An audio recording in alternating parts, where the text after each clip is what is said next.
My horoscope told me to wear red today, so I'm wearing red. It brings passion and good luck.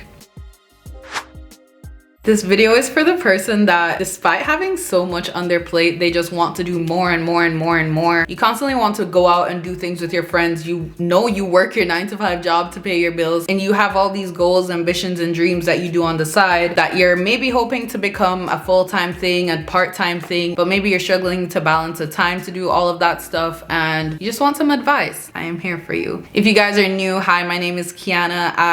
I'm a 9-to-5 working girl. That's my identity. Wow. I work 9 to 5. I do YouTube. I edit videos on the side for clients, 2 different clients, and I manage my social life. So I thought I would give some realistic tips on how to balance all of this stuff, how to make the most of your time, and just share it with you guys. If you enjoyed this video, feel free to give it a thumbs up, subscribe if you want to stick around because you love my killer personality, and we can just jump into the video. So like I just mentioned, the biggest issue with all of this balancing stuff is time, right? In regard to your 9-to-5 job, obviously there's a block of 8 hours that is just designated to this one thing. The first tip I'm gonna give to you guys is to make the most of your time around those 8 hours, right? If you're one of those people that you're just so lucky that your work time is flexible, meaning you just have to work 8 hours in the day. It doesn't matter when you start, when you do them. It doesn't matter if you work from 5 to 9 and then do the other half from like 2 to 6. You just have to do 8 hours in the day. I don't work that way. Most people probably don't work that way. So what I try to do is make the most of the time around that. Now by that I mean, even though the job is 9 to 5, it's a 9-to-5 job, you could work from 8 to 4, you could work from 7 to 3, you could work from 10 to 6. When I used to study for my actuarial exams, I used to actually start work around 9:30, and I would wake up from 7:30, 8 and study for about an hour to 2 hours before I started work. That's me making the most of my morning, especially because there's certain things I know I can do in the morning and I don't like to do at night. I don't like to study at night. I'm tired, I'm groggy. I just had a long 8 hours of looking at numbers, and to go spend another 2 hours looking at numbers, it's a lot. So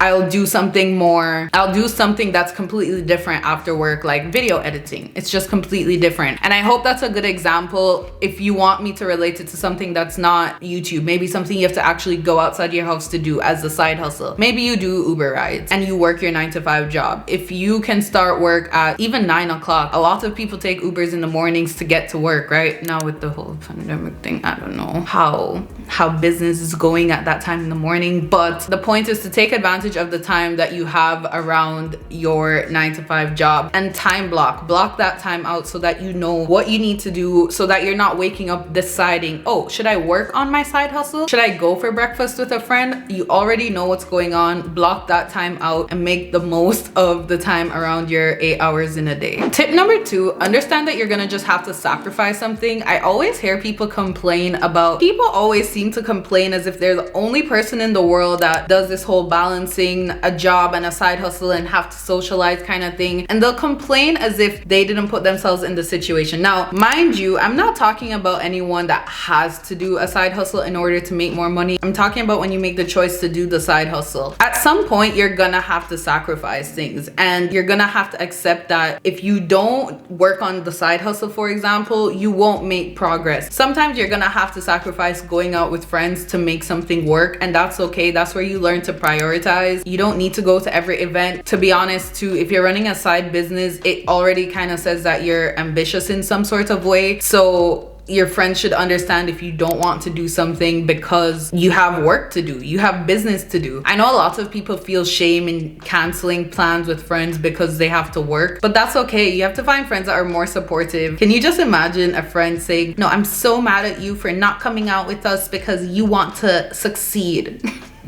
I'm like laughing saying that because it's just like bizarre to even think someone would say that to me. But yeah, some things you're just gonna have to give. For me, I know that top priority is gonna always be my 9-to-5 job because I'm paid to do it. It's not my work. Then comes the side hustle and the friend stuff. Certain friends get priorities over work, other friends don't. And that's not only to say with going out as a social life. This also ties in with when you want to FaceTime friends, when you need to call friends. I've spoken about this before, but sometimes people need to set bigger boundaries days on the time they spend just even helping friends with problems. You have things to do as much as they have things to do. And it's not to be mean, but it's true, right? So I'm gonna let you guys prioritize on your own accord and figure out what matters most, but something is gonna have to give sometimes, especially when it's busy season, and that's just how it is. Tip number 3, and this is for all my forgetful people. Google Calendar is your best friend. I have missed meetings or been late to meetings several times because I haven't blocked it in my calendar, and on the day I'm getting a Keeks, are you still coming? Keeks, what are you wearing tonight? Keeks, and I'm just like, oh my god, like the world, everything's on my plate, like I don't have time for anything. No, what is that noise?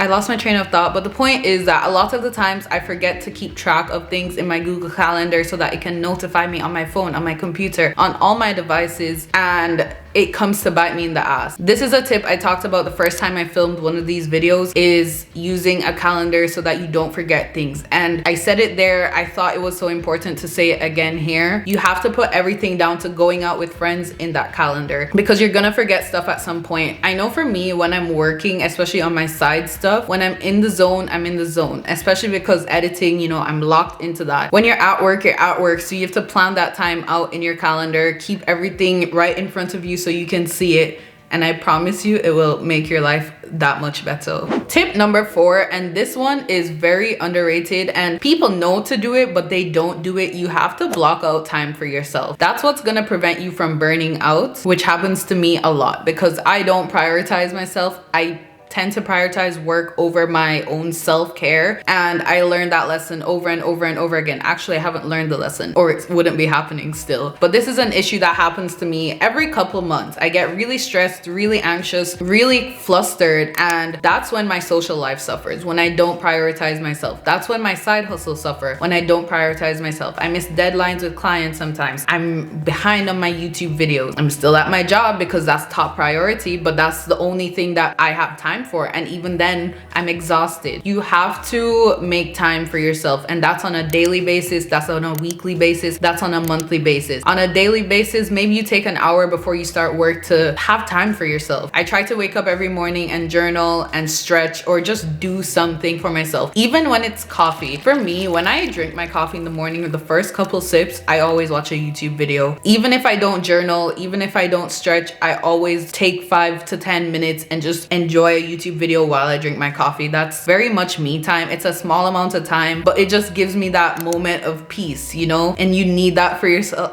And you need that for yourself, especially when so much of your own time is blocked out for other things and other people. So this brings me into my next tip, which is to have a daily itinerary schedule. And this kind of ties into that first tip that I told you guys about making the most of your time around work. Now with the daily schedule, I'll put right here what mine would look like. Ideally, I want to wake up at 6:30, and from 6:30 to 8, I want to block out that time to work out, journal, stretch, and get ready for the day. That's an hour and a half that I would love to have as my me time. Then I start work at 8 to 4. I do my 8 hours a day, I get it over with, and then by the time 4 o'clock comes, 4 to 5 or maybe 4 to 4:30, depending on how busy I am, I take a break because I just spent 8 hours doing work. You want to be realistic. Again, this time in between, I wouldn't necessarily call it me time, but this is just time that you need to rest, time that you need to regroup. So from 4 to 4:30, maybe you take a short break, get yourself in the zone, and then, you know, 4:30, 5 o'clock, you pick up your side hustle, you go.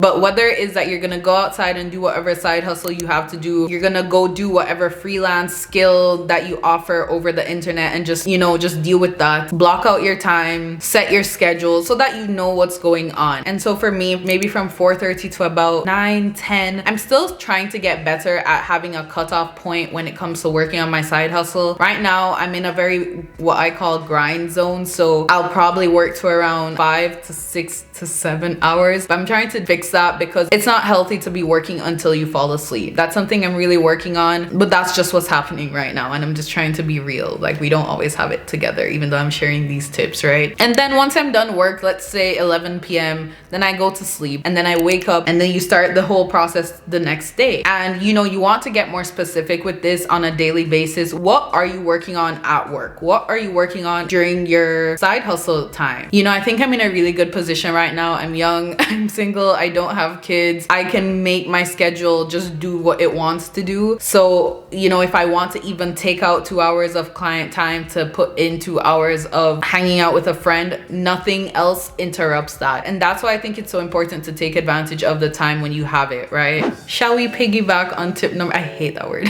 Let's reference tip number 5 to talk about tip number 6. Make the most of your lunch breaks. I find that a lot of people don't make the most of their lunch breaks. Use your lunch breaks to go hang out with friends, like go for a walk, get lunch together, go for coffee together. Use your lunch breaks to do side hustle work. This all depends on what your side hustle is. I've said that so many times. If your side hustle is flexible, go for it. And you know what, let me just quickly add, if you want a side hustle that's more flexible, there are sites like Fiverr, Upwork, where you can read essays and just do grammar checks on them for money. There's so many extra ways to make money. Obviously, if the side hustle is your passion and it's like a business in itself, I get that. If you're just looking to make money, I think it's always good to find more flexible and easy ways to make money, especially if it's not like you're super passionate about it, you're just trying to get it done and make more money. Look into that. But yeah, make the most of your lunch breaks. That's a short tip, but such an effective tip. I planned this video on my lunch break. Maybe you're saying, well, you didn't do that good of a job. Tip number 7, have an off season and an on season. Kind of like how athletes have their on season and their off season. Honestly, I don't watch sports, so let me not start with the references. I think it's so important when you take a month and you know it's like grind time, and then you have another couple months, maybe it's just chill time. And this works for different phases of what we're talking about with the side hustle, the job, and the social life. Now with the job, the whole 9-to-5 job, that's always a constant in my opinion. It's not, there's no on and off season, but actually there's busy season. If you do consulting, maybe you work extra hours. But for my job, I feel like for the most part at the level I'm at, I'm very entry level. It's just the 8 hours. Now with YouTube as my side hustle, for example, there are months when I want to go hard and I want to post a lot, grow a lot. Like this month, you know, that's my aim. So give this video a thumbs up and subscribe if you want to. Ew. But when I start studying for my actuarial exam in July, as I mentioned, I'm gonna be chilling.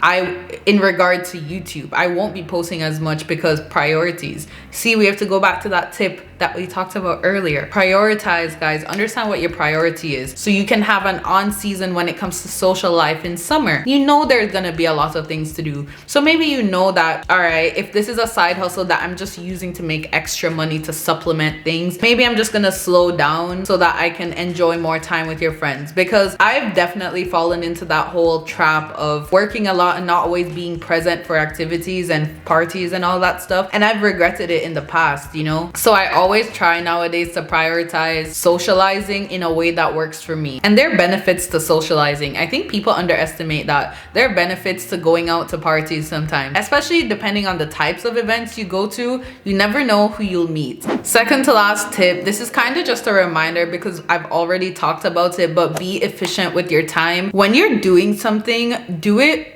100%. Don't do it lazily. And a good example is when you're studying for an exam at the library and you're literally falling asleep as you read, and what would have taken you 10 minutes to study took you an hour because you were literally just zoned out. You're already so tired, you're so distracted. If you're distracted, just take a break and then go back and do what you need to do. This happens to me a lot with work sometimes, where I'll waste time and then I end up having to work late because I wasted time in the day scrolling on my phone, doing all this foolishness, and then I get upset at the end of the day and I'm like, Keiana, like, did you need to do that?